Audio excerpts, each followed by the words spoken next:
Teya.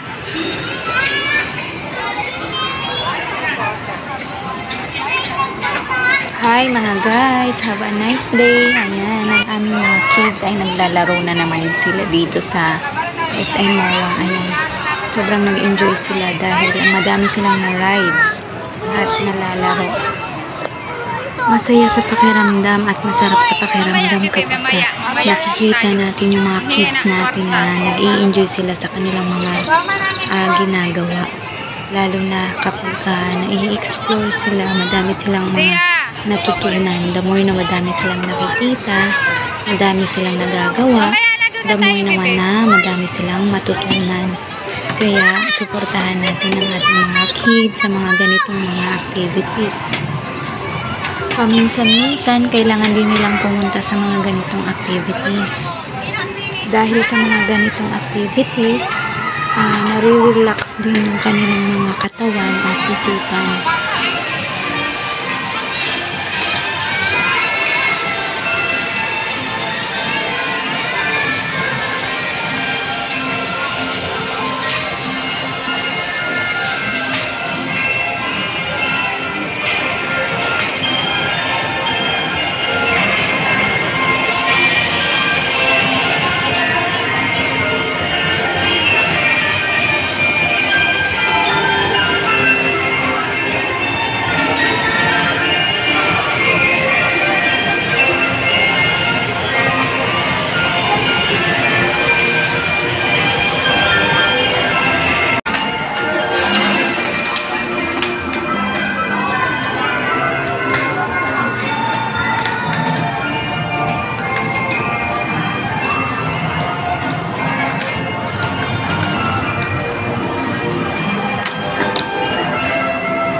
Iyan.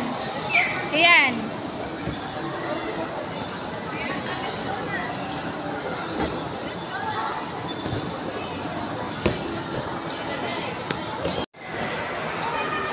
Ate Iya. Hello! Si Teya. Ayan, sobrang nag-enjoy yung mga kids sa lakwatsa nila. Dahil ang dami nilang nasakyan na rides. Diyan, ang dami nilang lalaro. Kaya sobrang nag-enjoy ang mga yan. Masarap din sa pakiramdam kapag nakikita natin yung kids natin na masaya sila sa kanilang mga ginagawa. Kasama namin dito yung mga tita at tito nila. Ayan. Paminsan-minsan kailangan din talaga natin i-explore yung mga bata sa labas. Ken. Para naman ma-experience nila yung mga iba't ibang gawain sa labas ng bahay. Dahil the more na madami silang Tuwang-tuwang baby. ginagawa, nakikita, madami din silang natutunan. So guys, magpapaalam muna kami. Salamat sa panonood. Sa hindi pa nakapag-follow and subscribe, please follow and subscribe para palagi kayong ma-notify sa mga susunod kong video na i-upload ko katulad nito. Bye-bye. God bless.